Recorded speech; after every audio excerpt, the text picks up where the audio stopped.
Kagdan 22, 1928.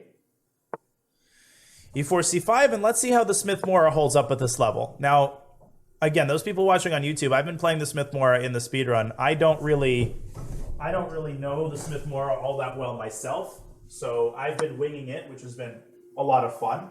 What I do have, as of a couple of weeks ago, I ordered this book. I'm not going to look at it now. Obviously, that would be cheating. But I do now have Mayhem in the Morra, so we can consult the book after the game, assuming that black takes on c3, which is the accepted Smith-Morra. Okay, just a second. Okay, I hear the right sound as I'm turning the AC on. I hear the perfect sound, d takes c3, and we will indeed get a chance to play the accepted Smith-Morra. d6. Okay, so d6 is just one of like many possible moves. It doesn't really contain a lot of independent value because normally black follows up by playing knight c6 or knight f6. And if you've paid attention to the previous Smith-Morra games in the speedrun, you know that the light-squared bishop belongs in such positions on the c4 square. You basically want to provoke black into playing e6, which would create the sort of Scheveningen pawn structure and lead to some of the main lines of the Smith-Morra. So as far as I remember, the move here is bishop c4. Yeah, I've heard amazing things about Mayhem in the Morra. It's just terrific analysis all around. And I think it's just good as an instructional book because it's so full of ideas. e6. Oh, and look who's in the chat. Look who's in the chat. Mark himself, the author himself, is in the chat gifting a sub. And now I'm going to make a fool of myself in front of, the leading expert. So Mark says, knight f3 first, almost always, except maybe if early a6 threatening early b5. So I stand corrected. According to Mark, you actually want to start with knight f3, and maybe we can delve into the reasons why after the game. But after e6, we essentially transpose to the main line by playing knight f3. Okay, so now we got the man himself. We got to bring our A game. Yeah. That idea I'm familiar with bishop c4, queen b3. So knight c6. Okay, so now I suppose that we castle. And then, of course, we have the typical Smith-Morra idea of queen e2, rook d1. So let's castle. Let's continue our development. Kavita with 5 subs. We got a lot of action here in the chat. Bishop e7. Okay, so the order in which our opponent is developing is a little bit odd. I don't think it's really impacting the position itself. And here, I think, is a good moment to implement the very typical idea by which we start applying pressure on black's center. The queen is not the most effective piece to attack d6. What we want is to have not a queen on d1, but a rook on d1, because that would x-ray black's queen, and that would create all sorts of threats like e5 and bishop f4, bishop takes d6. And so that's where the typical regrouping comes from. We play queen e2, and then we play rook d1. Okay, queen e2, knight f6, rook d1, and we are already threatening the move e4, e5. And a lot of people, as far as I know, miss this. Okay, so here black plays e5 himself.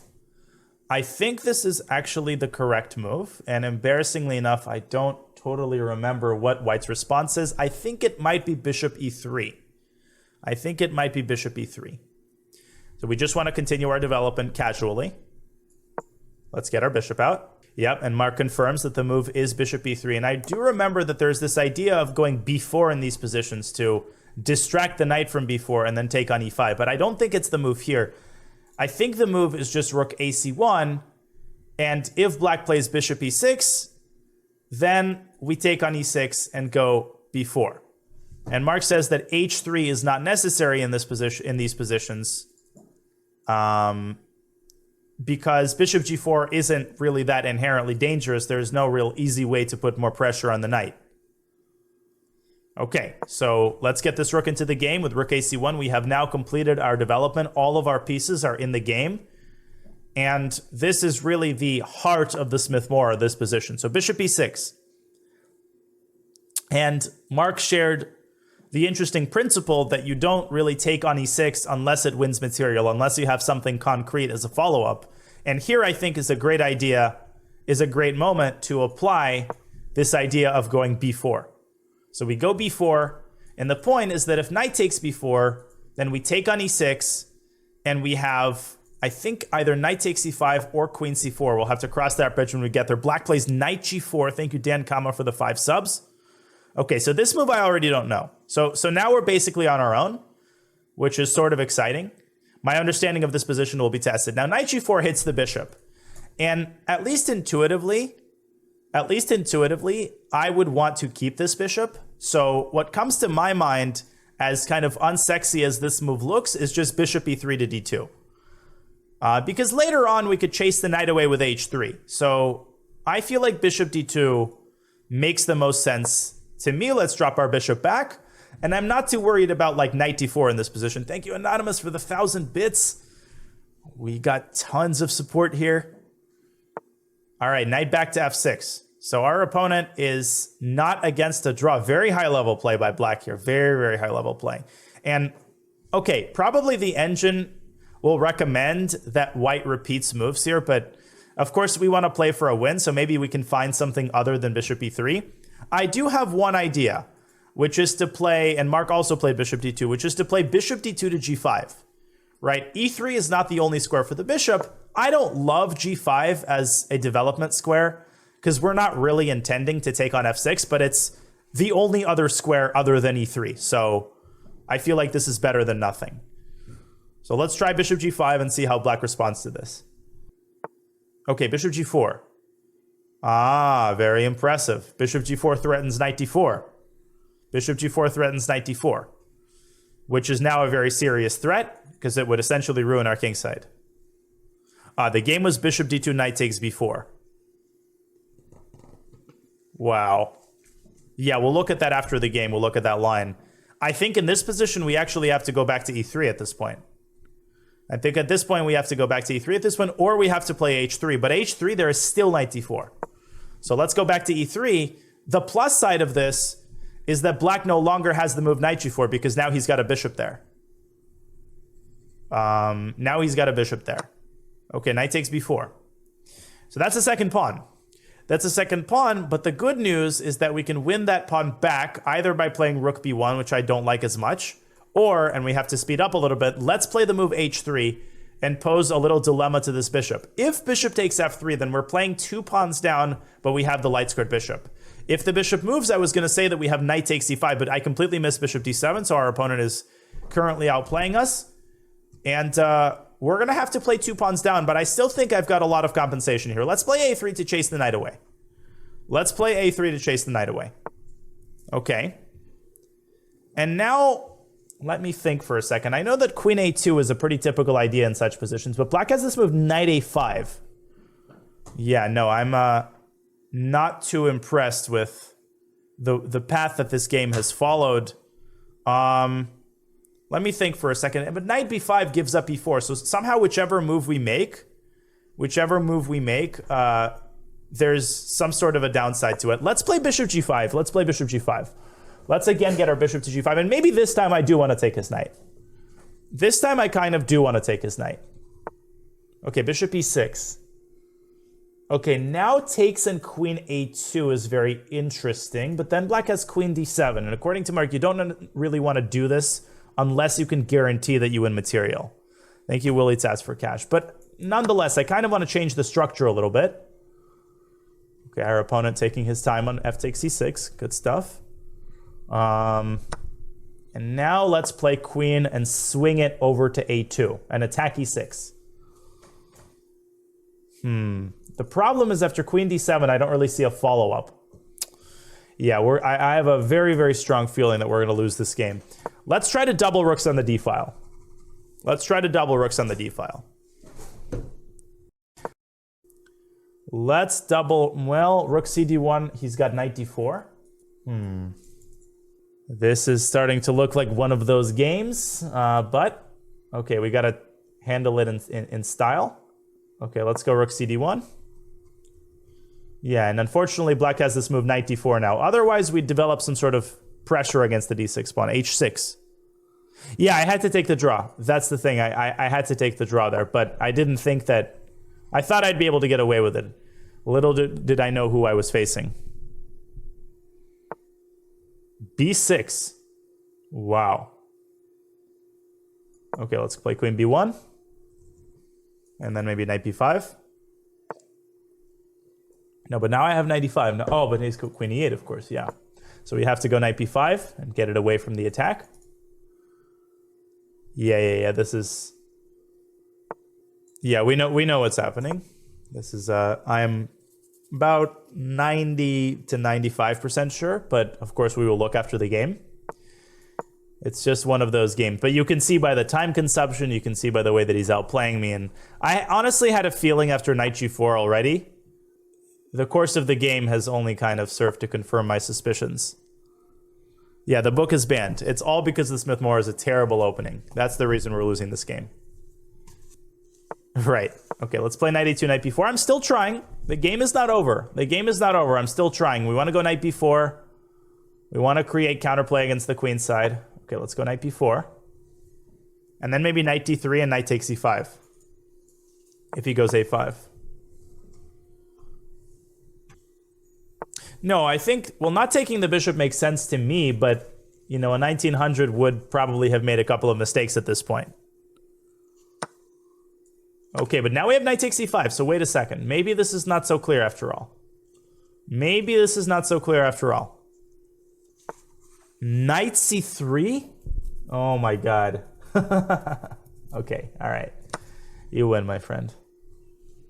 And he thinks on knight takes a2, which was, of course, pretty damaging. But then knight takes b6. Knight takes b6, knight c3, knight takes c8. I don't know, I'm just going to go for it. We got to try to win as many pawns as possible. Yeah, this is very unfortunate. It ruins the mood, but you can't do anything about it. And he's got rook takes c8, and at the end of the line, he takes on a3. No, he takes on e2. Interesting. Oh my god, knight g3. Knight g3 check. I see. How could I have missed that elementary tactic? I mean, he's not even trying to hide it, though. That's the problem.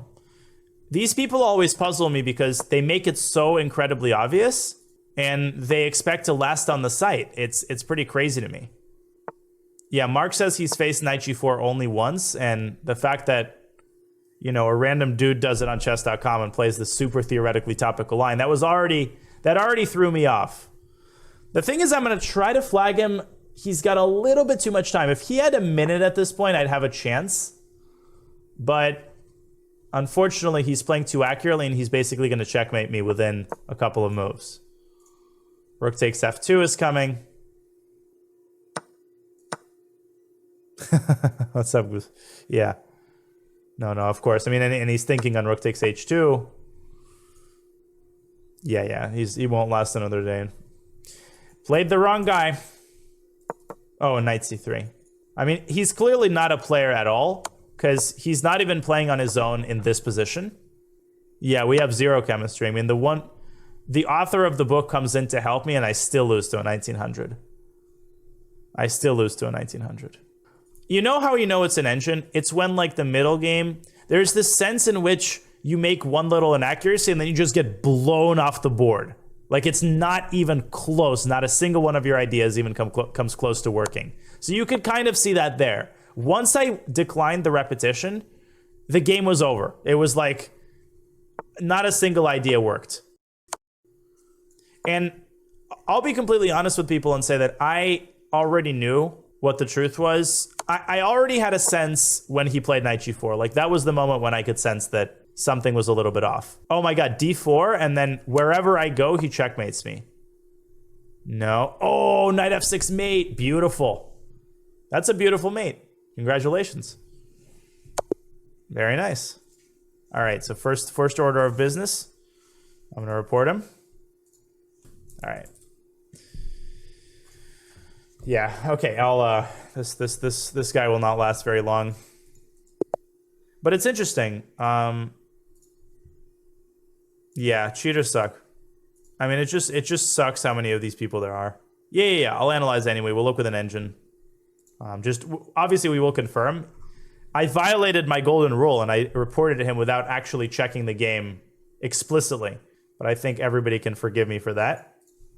So first, a quick run through an accuracy check. Yeah, 95, it seems like, is the accuracy he aims for in all of his games. So yeah, knight g4, knight back to f6, bishop g4 is best, knight takes b4. Yeah, this knight takes b4, bishop d7 routine was already highly, highly suspicious.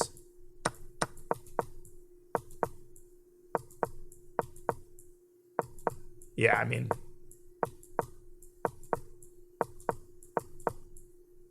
Rook 6, c7. Look at this move. Rook 6, c7. Prophylaxis against knight b4.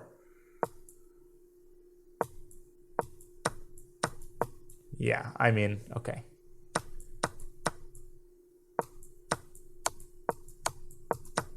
And then he continued playing like an engine. Like here, most people would start playing on their own, but not this guy. Every move was still perfect.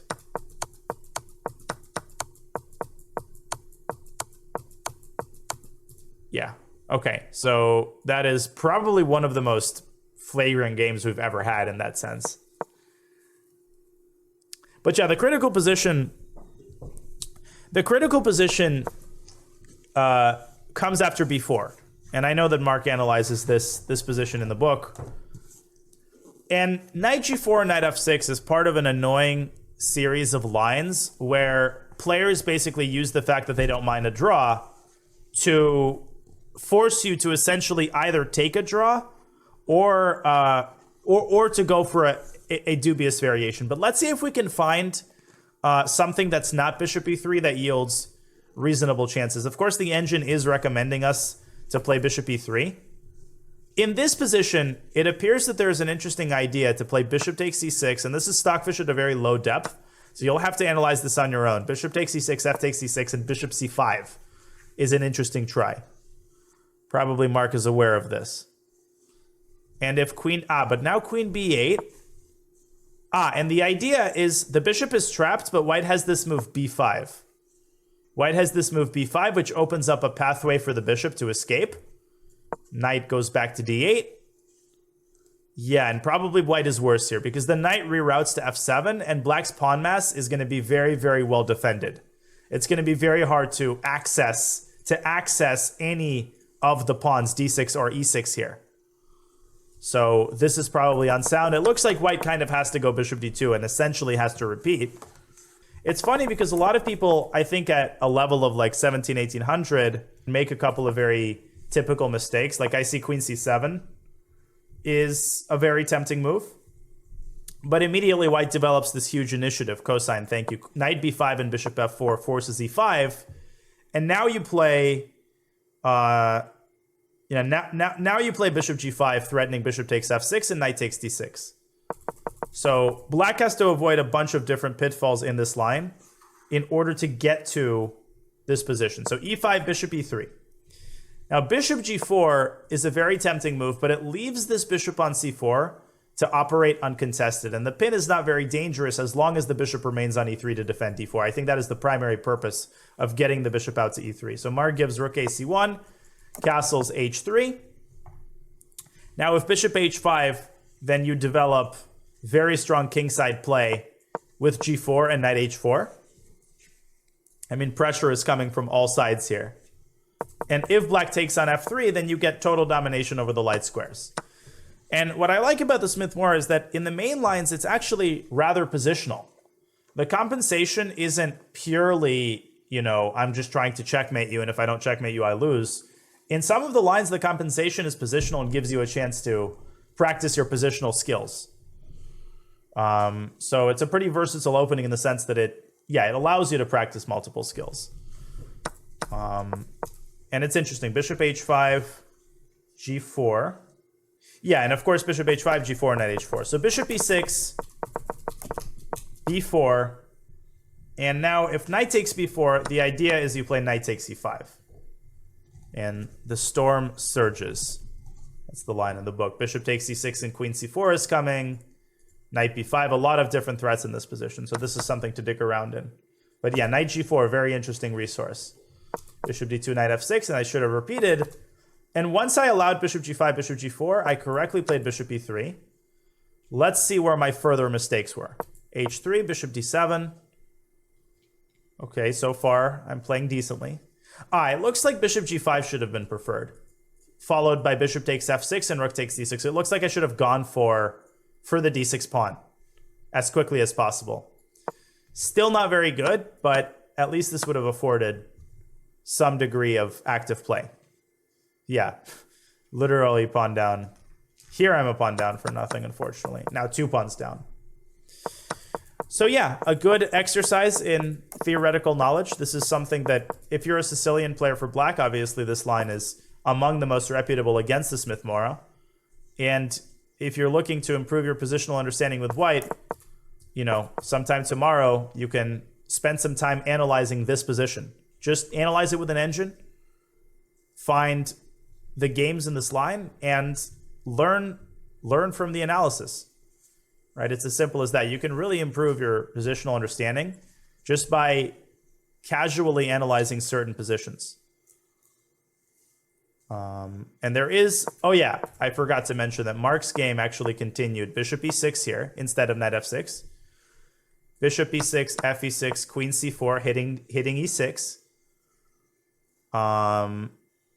Or sorry, he played knight b4. No. Oh, sorry. Wrong position. Yeah, b4. Okay, yeah, I was like, something feels wrong. Here, knight g4, and now knight takes b4.